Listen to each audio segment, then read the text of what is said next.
अच्छा सिद्दीक जान, आपका सवाल।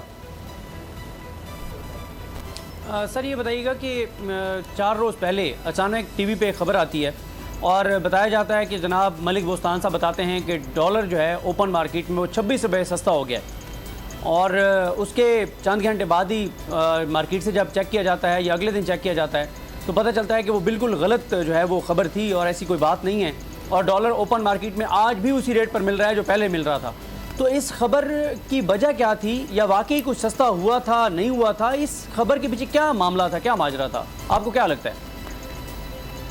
मुझे तो ऐसा लगता है कि ये जो है सिर्फ ये खबर ही थी, मार्केट में तो डॉलर मिल ही नहीं रहा था। अलबत्ता ये जरूर था 26 रुपए नहीं, लेकिन ऑफिशियली जो फिगर्स आ रहे थे वो 18 रुपए के आए थे और उसके बाद से अगर आज आप 4 दिनों का इम्पैक्ट देखें तो वो तकरीबन वापस हो गया है। आज भी जो है डॉलर मिल नहीं रहा ओपन मार्केट में, अगर आप खरीदने जाते हैं तो जो है आपको मिलता नहीं है। और इंटरबैंक में भी तो आज थोड़ा बहुत कुछ ना कुछ बढ़ा ही है, आज मेरे ख्याल से तकरीबन 50-60 पैसे बढ़ा है, लेकिन ओपन मार्केट में आज जो है तकरीबन 6 रुपए डॉलर बढ़ गया है। और ये पिछले 4 दिनों से, जब से ये 18 रुपए की खबर आई है उसके बाद से ये बतदरीज बढ़ा ही है। तो अब ये क्यों खबर फैलाई गई थी, इससे क्या फायदा हुआ या किसी ने कोई फायदा उठा लिया, ये अलबत्ता देखना चाहिए। क्योंकि मलिक बोस्तान साहब जो है इस फॉरेक्स एसोसिएशन के चेयरमैन भी हैं, वही बता सकते हैं कि ओपन मार्केट में डॉलर कितना बिका। अगर तो प्राइस कम हुई थी तो क्या अवेलेबिलिटी थी उसकी या नहीं थी, ये चीज देखना बहुत जरूरी है।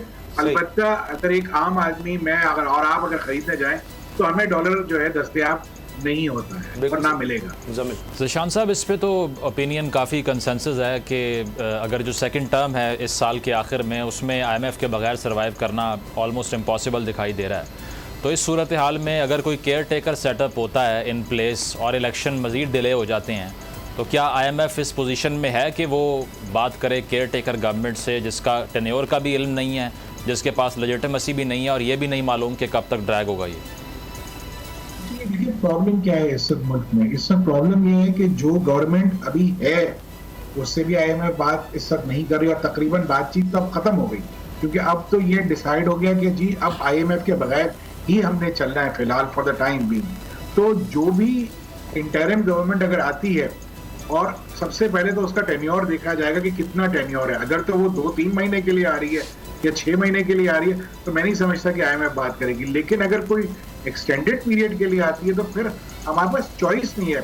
हमारा मसला ये है कि हमें अगले साल में जो हमारा माली साल स्टार्ट हो रहा है 1 जुलाई से, हमें तकरीबन 23-24 बिलियन डॉलर वापसी करने हैं पैसे। तो पैसे कहाँ से आएंगे? हम अगर एक अंदाजा लगा लेते हैं कि 30 बिलियन डॉलर की हम एक्सपोर्ट करेंगे पूरे साल में, 30 बिलियन डॉलर हमें रेमिटेंस में आएंगे और हम 50-60 बिलियन या 70 बिलियन की इंपोर्ट का टारगेट रख रहे हैं, तो हम तो नेट ऑफ जीरो पे खड़े हुए हैं। तो ये 24 बिलियन डॉलर हमें जो वापस करने हैं, तो इसके लिए तो हमें पैसा चाहिए, फाइनेंसिंग चाहिए। और जब तक IMF का प्रोग्राम नहीं होगा, कोई भी मल्टीलैटरल जो स्टेट्स हैं या मल्टीलैटरल जो कंट्रीज हैं वो आपको फाइनेंसिंग नहीं देंगे। इस वक्त भी आप देखेंगे, जो आप बात करते हैं कि चाइना के साथ आप मुस्तकिल रोल ओवर्स के लिए आप रिक्वेस्ट कर रहे हैं और वो किसी हद तक आपको रोल ओवर मिल भी रहा है, लेकिन ये लोन वापस नहीं हो रहा, ये रोल ओवर है, ये आगे जाके फिर क्रिएट हो जाएगा आपके लिए एक बर्डन। तो मैं ये समझता हूं कि जो भी पोजीशन है, या तो हम अपनी, देखिए ना प्रॉब्लम क्या है इस वक्त, हम क्यों इन सारे परेशानियों में, चूंकि हम अनसर्टेन एनवायरनमेंट में चल रहे हैं, हमारी पॉलिसीज कोई सेट नहीं है, हमारे मुल्क में फॉरेन इन्वेस्टमेंट तो एक तरफ आप भूल ही जाइए, डोमेस्टिक इन्वेस्टर भी जो है अब इन्वेस्टमेंट नहीं कर रहा, क्योंकि वो भी अब इंतजार कर रहा है कि अगले आने वाले टाइम पीरियड में वो क्या देख रहा है, कौन सी गवर्नमेंट देख रहा है। जब तक ये चीजें जो है किसी हद तक सेट नहीं होंगी, तब तक इस किस्म की परेशानी तो रहेगी।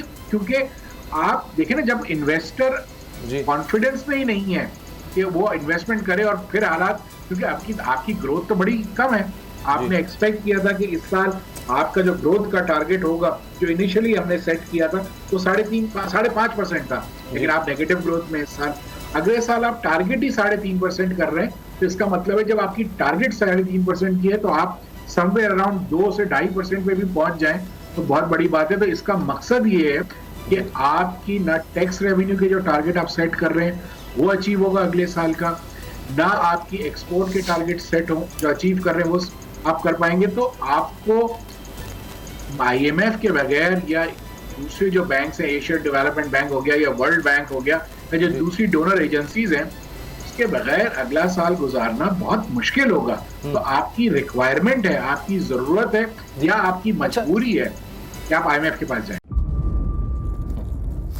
इंतजार था ना, चलो इस बार वो करते हैं जो इससे पहले किया ही नहीं। किस्मत की आंखों में आंखें डाल के जीतना होगा।